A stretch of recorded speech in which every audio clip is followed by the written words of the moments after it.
Welcome back to the Navy Sports Magazine. Time to shine a light on wrestling. Joel Sherritt's wrestling team been wrestling very impressively here of late. Multiple nationally ranked wrestlers. One of those is Nicholas Gil at 141 pounds. And you look at the marquee this week. All you have to do is see who's on the schedule, and it doesn't take a whole lot to get, I'm sure, jacked up for this one. But how do you all, as a team, and in that room every day here, maintain that even keel to make sure you're peaking Friday night when Army comes into Alumni Hall? Um, I think it's just kind of about we've been Coach Sherritt has us training really hard, and he has it kind of down to a science when to kind of taper off on us just so we're ready.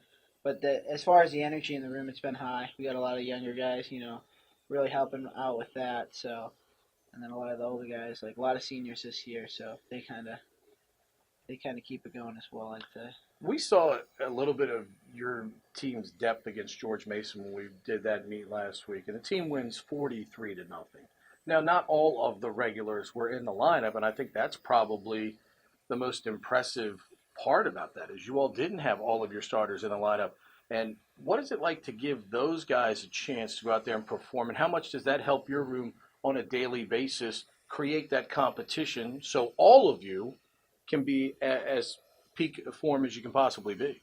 Yeah, definitely that was a lot big for a lot of the younger guys. Like I didn't wrestle that Right. meet, and uh, John Gabriel stepped in, and it means a lot, I think, to those younger guys just to get that like one of their first matches out there and kind of get like comfortable, like wrestling not only like in college but like in alumni hall, just so if they once they go out there again they're a little more comfortable, and then beating up on some other Division 1 guys that it's not in your room, it kind of gives you a little more confidence moving forward to like the next practice and going on and on. I was going to say, you mentioned a key point there. You're going up against a different foe, somebody that you may have a little bit of tape on. Sometimes you may not, but just the fact that it's somebody that you don't see every day.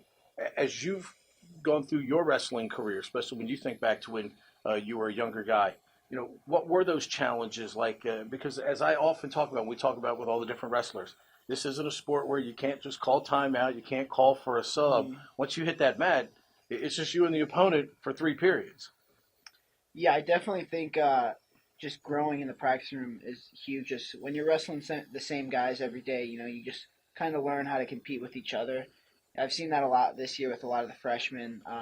The beginning of the year, it seemed like I could beat them up pretty good. Now, towards the end of the year, they're kind of figuring out my style, and they're able to, kind of Is that take a it to good me a sign, little though? bit. Is that a good sign, though, that as an experienced guy, you're seeing them grow and start to figure some things out, though? But is that a good sign for the program? Yeah, I would say that's a good sign for the program. It kind of shows that we're improving, and the guys in the room are getting better. Like, it wouldn't be good if I kept beating up on them the entire year and then they didn't learn anything.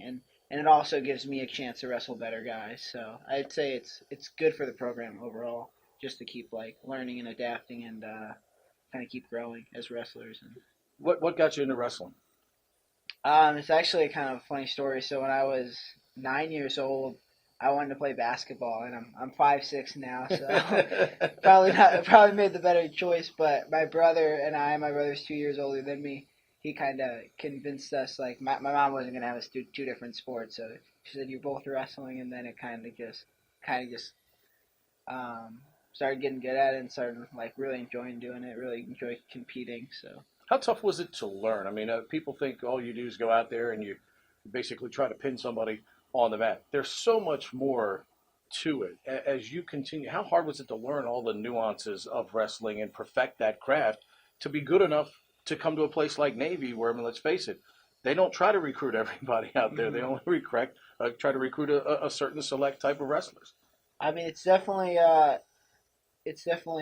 takes a lot to kind of get to the college wrestling level, and it's just a lot of training, a lot of practicing, and I mean, I've when I was a kid, I used to pretty much after once I was in high school, I wrestled year round, so I wrestled pretty much the entire year with only a couple of breaks in between. So I mean, it definitely, I'd say it takes a lot. It takes a lot out of you too. So How do you keep your body intact and in tune? I mean, I see the battle scar up there, Yeah, yeah, by that the was from right eye. yesterday. Yeah, I mean, how do you keep the body intact for an entire wrestling season? Again, as I said, there are no timeouts. There's no sub. I mean, once you're out there, you're out there. How do you keep your body intact for an entire season? I think it comes down to a lot of like kind of rest and recovery when you're in the hall and you can go to bed early, get that extra sleep and Is that hard? Is that easier said than done, though? Because let's face it, you're here to do more than just wrestle. There are demands of you. You can't sleep in until 8 o'clock the next day, yeah. for the most part. Is that easier said than done? I mean I don't know. I think I'm just whenever I can go to bed, I go to bed. I'm a big fan of sleep, so that like helps my case I guess out a lot. But I think there are a lot of demands in the hall that are it's kind of like a balancing act Sure. with balancing stuff in the hall and balancing wrestling and all the demands that come with that. When you think about the wins that you have and you start looking at the lists that you've been able to put yourself on, considering all of the terrific wrestlers that have been in this program, what does that mean to you as you see what you've been able to accomplish here? I think it means a lot to me that I'm able to compete for this program and like all the big names that have kind of came before me, and that's kind of one thing that kind of really keeps me going in the sport at Navy at least is just like you go into our wrestling you just see these names of like all these great wrestlers, all these great like leaders and like just great men in general, and it kind of just keeps you going. You're kind of keeping with their legacy almost. So. I was going to say, does everybody in that room kind of feel an obligation to those who have come before you and really helped lay that path of a terrific Division I program? I think so to a certain extent. I believe so. And as seniors, and we talk about to seniors all the time in here, and as seniors, how important is it to leave your legacy, especially on this younger group, to try and follow as their opportunity certainly will come for them in the future? Yeah, I think that's a huge thing, especially in the wrestling team and on a lot of sports team. It's because there's already kind of a development, like there's already trust kind of already there, and you gain trust throughout the year. So when you have a senior class, I think when I was a freshman, at least I remember looking up to John Keck and Matt Miller and those guys that were seniors when I was a freshman, and they really looked out for me. So I'm very appreciative towards them. How did you end up here? Um, I just I was getting recruited, and I just thought it'd be the best opportunity for me as far as school and serving my country. And I just kind of I don't know. I was pretty unsure about it at first, and then after coming here, I think it really kind of changed my mind about it. So. Was there anything that happened early on that sold you like, hey, this is the place where I need to be?